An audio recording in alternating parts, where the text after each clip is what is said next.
Hello friends, welcome to current affair universe and a very good evening. मैं आपका अपना दोस्त सुरेंद्र पांडे लेकर हाजिर हुआ हूं 1 अगस्त 2020 के करंट अफेयर्स। तो दोस्तों, हमेशा की तरह आज के करंट अफेयर शो में भी हम लोग कितने क्वेश्चन देखेंगे? तो जी हाँ, 10 क्वेश्चन देखेंगे। कितने? तो 10 क्वेश्चन देखेंगे और इसके अलावा जो है लगभग इतने ही हम लोग वन लाइनर्स देखेंगे।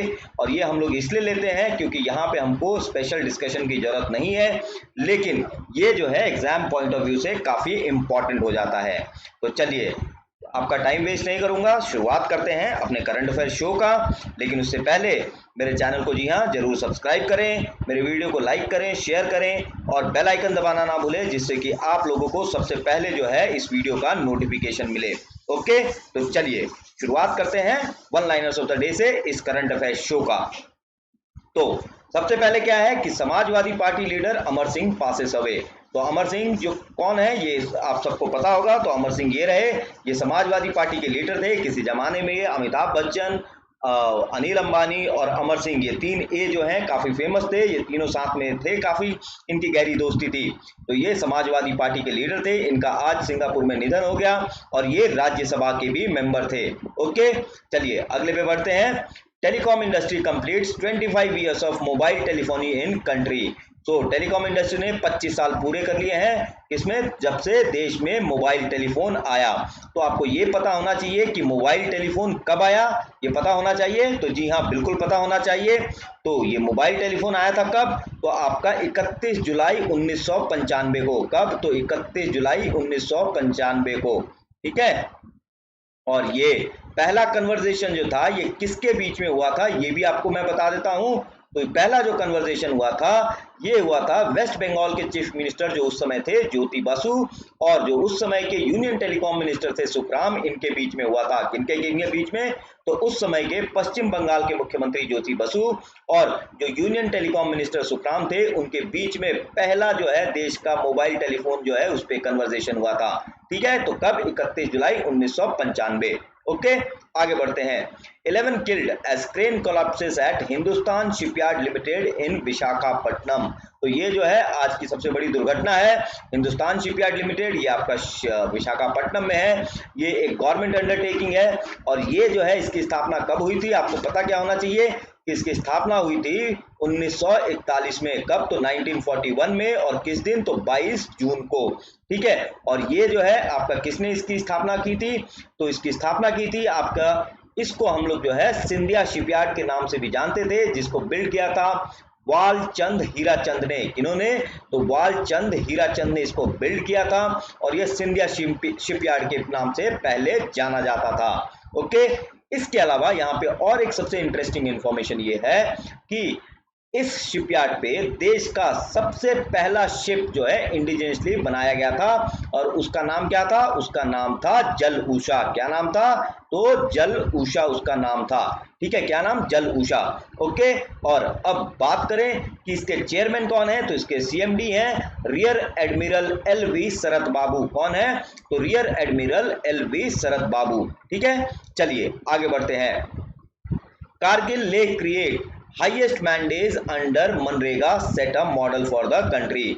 तो देश के अंदर सबसे ज्यादा मैंडेज क्रिएट करने वालों में कारगिल और लेह हो गए हैं। और कारगिल और लेह कहाँ है? ये आपका लद्दाख यूनियन टेरिटरी में है। और इन्होंने मनरेगा के अंदर जो है सबसे ज्यादा क्या मैंडेज क्रिएट करने, यानी कि लोगों को रोजगार दिया है और ये एक मॉडल बन चुका है देश के लिए। ओके, आगे बढ़ते हैं। Ashish Bhatia appointed as new Gujarat DGP. तो आशीष भाटिया जो है ये गुजरात के नए डायरेक्टर जनरल ऑफ पुलिस ये रहे, ये नियुक्त हुए हैं और इन्होंने शिवनंदन झा को रिप्लेस किया है। और कल ही मैंने जो है डिस्कस किया था कल के वीडियो में कि शिवनंदन झा ने जो है पुलिस मैनुअल जो है बनाया है गुजरात की पुलिस ने, जो कि देश में आंध्र प्रदेश के बाद दूसरा राज्य है जिसने कोई पुलिस मैनुअल बनाया है। और उसको कल ही जो डीजीपी थे शिवनंदन झा, उन्होंने किसको दिया? तो उन्होंने चीफ मिनिस्टर विजय रूपानी को दिया। ठीक है, तो आंध्र प्रदेश के बाद दूसरा कौन सा राज्य है जिसने पुलिस मैनुअल बनाया? तो वो है आपका गुजरात। ओके, आगे बढ़ते हैं। मध्य प्रदेश टू बिगिन एक मास्क अनेक जिंदगी पब्लिक अवेयरनेस कैंपेन। सो आपको ये पता होना चाहिए कि एक मास्क अनेक जिंदगी पब्लिक अवेयरनेस कैंपेन कौन सा स्टेट चला रहा है, तो ये आपका मध्य प्रदेश। आगे बढ़ते हैं। An end to end one stop solution COVID Raksha launch in Bengaluru. तो ये आपको पता होना चाहिए कि COVID Raksha end to end solution जो है ये कहां लॉन्च हुआ, तो आपका ये हुआ बेंगलुरु में लॉन्च। ओके, आगे बढ़ते हैं। Air marshal V R Chaudhary AVSM VM assumes command of western air command. तो वेस्टर्न एयर कमांड के अब अध्यक्ष कौन है, तो ये है आपके एयर मार्शल VR चौधरी। और वेस्टर्न एयर कमांड है कहां, तो ये आपका हेडक्वार्टर है दिल्ली में ही। ठीक है, चलिए तो दोस्तों यहां पे हमारा वन लाइनर समाप्त होता है और अब देखेंगे हम लोग करंट अफेयर क्वेश्चन आंसर। लेकिन उससे पहले आप लोगों को करना क्या है, तो आप लोगों को जो है अगर PDF चाहिए तो डिस्क्रिप्शन में मैंने लिंक डाला है, वहां से आप लोग PDF से भी पढ़ सकते हैं और मेरे फेसबुक पेज को भी फॉलो कर सकते हैं जो करंट अफेयर यूनिवर्स के नाम से ही है। ओके, चलिए देखते हैं पहला क्वेश्चन। तो पहला क्वेश्चन है कि विच यूनियन मिनिस्ट्री लॉन्च द विद्यार्थी विज्ञान मंथन 2020-21। तो किस केंद्रीय मंत्रालय ने विद्यार्थी विज्ञान मंथन 2020-21 का शुभारंभ किया, तो इसका करेक्ट ऑप्शन है ए हेल्थ एंड फैमिली वेलफेयर। क्या है करेक्ट ऑप्शन, तो ए हेल्थ एंड फैमिली वेलफेयर या स्वास्थ्य और परिवार कल्याण मंत्रालय। और इसके मंत्री कौन है, तो इसके मंत्री हैं डॉक्टर हर्षवर्धन। कौन है, तो डॉक्टर हर्षवर्धन। और ये जो आपका है विद्यार्थी विज्ञान मंथन, ये 6 से लेकर 11वीं कक्षा के बच्चों के लिए लॉन्च किया गया है, सो दैट कि वो साइंस में जो है अपने आप को एक्सप्लोर कर सके। ठीक है, साइंस की अंडरस्टैंडिंग उनकी बढ़ सके। ओके, आगे बढ़ते हैं। हमारा दूसरा क्वेश्चन है विच ऑर्गेनाइजेशन ऑर्गेनाइज्ड देश की डिजिटल उड़ान to commemorate 25 years of mobile telephony. तो आपको ये बताना है कि मोबाइल टेलीफोनी के 25 साल पूरे होने पर किस संगठन ने देश का डिजिटल उड्डयन कार्यक्रम आयोजित किया। ठीक है, सो देश की डिजिटल उड़ान कार्यक्रम किसने आयोजित किया, तो आपका करेक्ट ऑप्शन है D both A and B. क्या है, तो डी, ए और बी दोनों। कौन कौन, तो डिपार्टमेंट ऑफ टेलीकम्युनिकेशन और cellular operators association of India, इन दोनों ने जो है आयोजित किया। ठीक है, अब जब 25 साल मोबाइल टेलीफोनी के हो गए हैं तो इसके बारे में हमें जानकारी होनी चाहिए कि क्या क्या इंपॉर्टेंट है, जो कि मैंने वन लाइनर्स में डिस्कस कर लिया है। ठीक है, अब आगे बढ़ते हैं। Who among the following is not member of high level expert group on agriculture exports set up by 15th finance commission. तो निम्नलिखित में से कौन 15वें वित्त आयोग द्वारा स्थापित कृषि निर्यात पर उच्च स्तरीय विशेषज्ञ समूह का सदस्य नहीं है, तो कौन, तो आपके डी रमेश चांद। कौन, तो डी रमेश चांद। ये एग्रीकल्चर इकोनॉमिस्ट हैं और ये नीति आयोग के मेंबर हैं। क्या है ये, एग्रीकल्चर इकोनॉमिस्ट और ये नीति आयोग के मेंबर हैं। और बाकी ये जो 3 है ये हाई लेवल एक्सपर्ट ग्रुप जो एग्रीकल्चर एक्सपोर्ट्स पे बनाया गया था 15वें वित्त आयोग द्वारा, ये उसके मेंबर्स हैं। तो टोटल उसमें कितने मेंबर थे, टोटल 9 मेंबर थे। कितने, तो टोटल 9 मेंबर। ठीक है, अब मैं ये जो ऑप्शन दिए हैं मैं इनके बारे में बता दूं। तो संजीव पुरी जो है ये आपके ITC के क्या है, ये चेयरमैन और मैनेजिंग डायरेक्टर हैं। कौन, संजीव पुरी। राधा सिंह जो है ये फॉर्मर एग्रीकल्चर सेक्रेटरी हैं। और सुरेश नारायण ये जो है ये आपके क्या है, नेस्ले इंडिया के चेयरमैन है। कौन, सुरेश नारायण। ठीक है, अब 15वें वित्त आयोग के अध्यक्ष कौन है, तो ये हैं आपके NK सिंह। कौन है, तो NK सिंह। और आपको जैसा पता होगा कि NK सिंह जो है ये ब्यूरोक्रेट हैं और इन्होंने जो है जो FRBM पे उसको रिव्यू करने के लिए कमेटी बनाई गई थी उसके भी अध्यक्ष थे। कौन, तो NK सिंह। ठीक है, अब ये जो है यहाँ पे ये आपका इस कमेटी ने यानी कि हाई लेवल एक्सपर्ट ग्रुप ने ये सारे रिकमेंडेशंस दिए हैं। तो इसमें से प्रमुखता क्या है कि प्राइवेट सेक्टर प्लेयर्स को जो है जोर दिया जाएगा कि आप इसमें जो है आके भागीदारी निभाएं।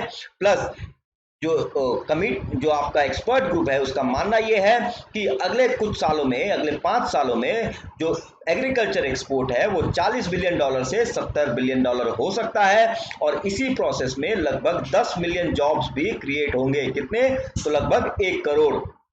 इसके अलावा ये कहा गया है कि अगर हमारे को $40 बिलियन से $70 बिलियन एक्सपोर्ट्स ले जाना है तो जो इन्वेस्टमेंट चाहिए एग्री एक्सपोर्ट्स में वो कितना होना चाहिए, तो $8 से $10 बिलियन अक्रॉस इनपुट्स।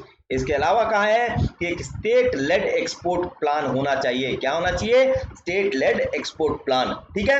अब इसके अलावा जो है कमेटी ने एग्रीकल्चर रिफॉर्म्स के लिए भी कुछ बातें कही हैं। तो सबसे पहले कहा है कि 22 क्रॉप वैल्यू चेन्स पे जो है सबसे ज्यादा फोकस देना, और इससे क्या, ये डिमांड ड्रिवन अप्रोच होगा।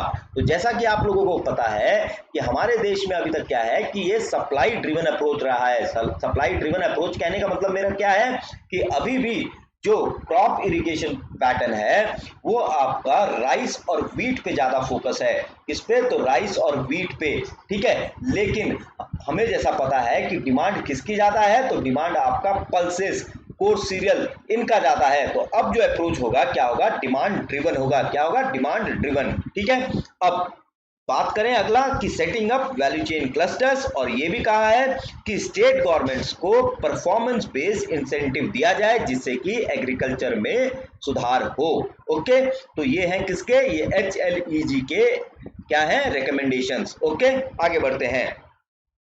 हमारा चौथा क्वेश्चन है कि with which company did Asian development bank sign a $200 million financing deal for power plant in Bangladesh. तो किस कंपनी के साथ एडीबी ने बांग्लादेश में पावर प्लांट के लिए $200 मिलियन के वित्त पोषण के सौदे पर हस्ताक्षर किया है? तो करेक्ट ऑप्शन क्या है आपका? बी, यानी कि रिलायंस के साथ जो है ये साइन किया है एडीबी ने।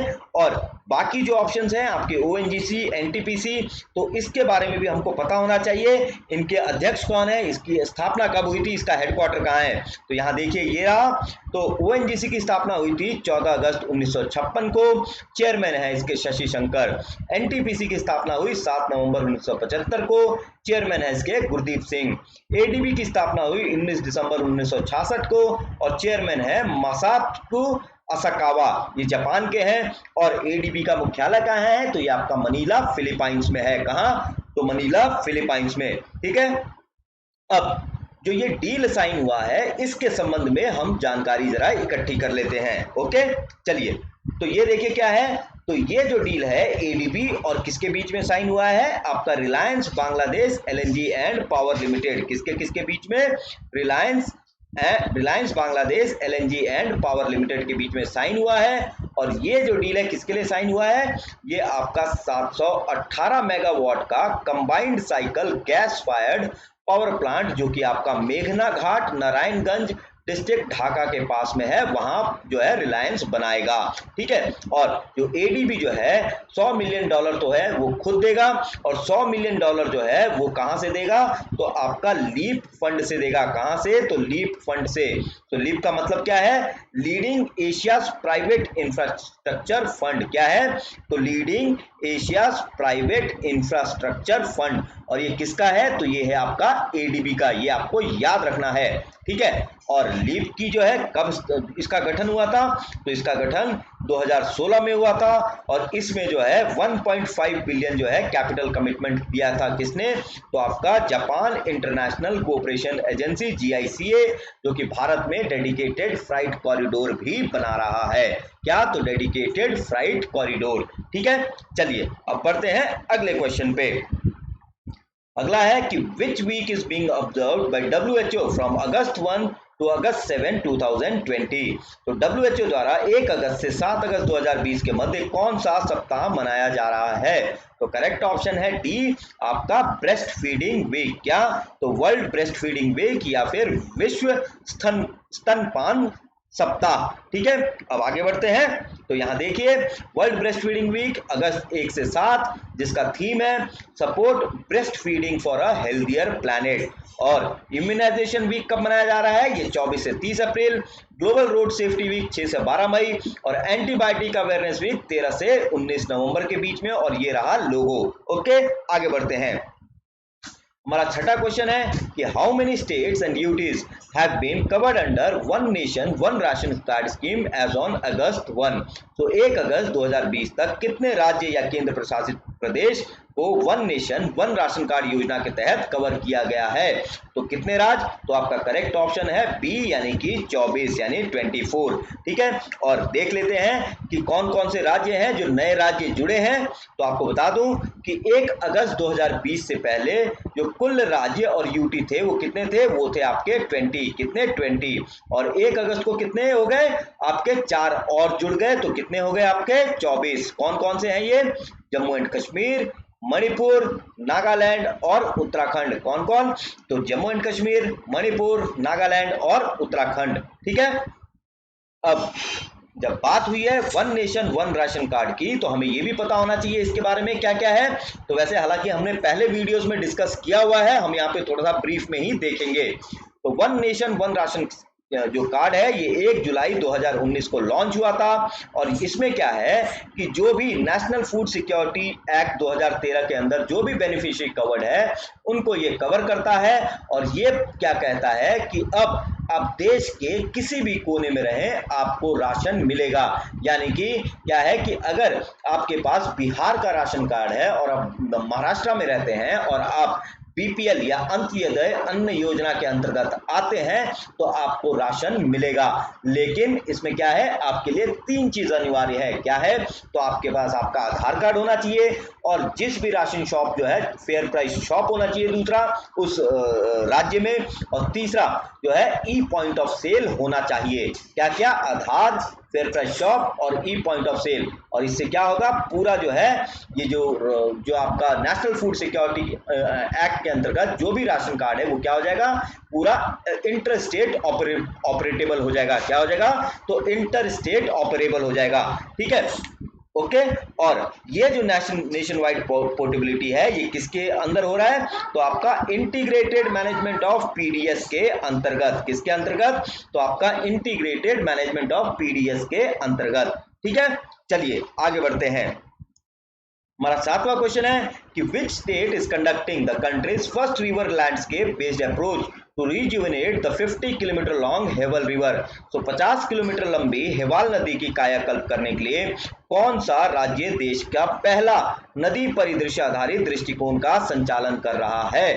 तो first river landscape based approach to rejuvenate the 50 kilometre long Hewal river कौन सा राज्य कर रहा है? तो आपका डी करेक्ट ऑप्शन है उत्तराखंड, सॉरी सी है करेक्ट ऑप्शन।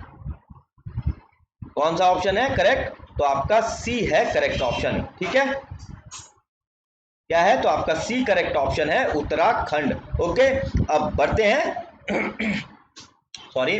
तो उत्तराखंड जो है ये हेवल नदी जो कि आपका नरेंद्र नगर फॉरेस्ट डिवीजन में है। कहाँ है? आपका नरेंद्र नगर फॉरेस्ट डिवीजन तहरी गढ़वाल में है। तो ये हेवल नदी का क्या होगा, पूरा रिवर लैंडस्केप बेस्ड अप्रोच लेकर इसको रिजुवेनेट किया जा रहा है। और ये ब्रेन चाइल्ड किसका है? तो आपका धर्म सिंह मीना जो कि इंडियन फॉरेस्ट सर्विस के ऑफिसर हैं। कौन? तो धर्म सिंह मीना। और इनका जो है प्लान क्या है कि जहां से ये ओरिजिनेट हो रही है और इसके माउथ तक जो है ये लोग जो है पूरा स्टडी करेंगे और देखेंगे कि कौन कौन सी स्ट्रीम जो है इसमें आके मिल रही है या धारा कौन कौन सी आके मिल रही है, और उसको जो है वो क्या करेंगे कि उसको रिचार्ज करने की कोशिश करेंगे। तो उससे होगा क्या कि जो ग्राउंड वाटर सिचुएशन जो कि वर्सन हो गई है उत्तराखंड के चंबा रीजन में, तहरी गढ़वाल के रीजन में, तो वो जो ग्राउंड वाटर है वो रिचार्ज भी होगा। और प्लस आपका क्या है, जो ये हेवल नदी है इसमें भी जो है आपका क्या होगा, ये भी आपकी रिजुवेनेट हो जाएगी। ठीक है, तो ये पूरा अप्रोच है कहां से, आपका ओरिजिन से लेकर माउथ तक। हाँ, अब बात करते हैं हेवल नदी की। तो हेवल नदी जो है ये गंगा की एक सहायक नदी है। क्या है? तो गंगा की सहायक नदी है, और ये खुरेत गार से जो है ओरिजिनेट होती है, जो कि आपका सुरकंदा देवी और नाग देवता टेम्पल जो कि तहरी गढ़वाल में है वहां पे स्थित है। कहां से? तो खुरेत गार से ये हेवल नदी जो है ये जो है ओरिजिनेट होती है, और ये गंगा की सहायक नदी है। ओके, चलिए आगे बढ़ते हैं।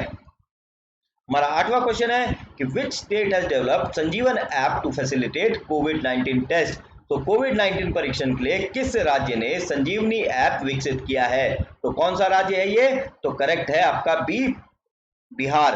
तो क्या है? करेक्ट ऑप्शन बी है, बिहार ने संजीवन ऐप जो है डेवलप किया है। ओके, अगले क्वेश्चन पे नवा क्वेश्चन है कि which Indian origin dancer was honoured with point of lights honour by UK prime minister.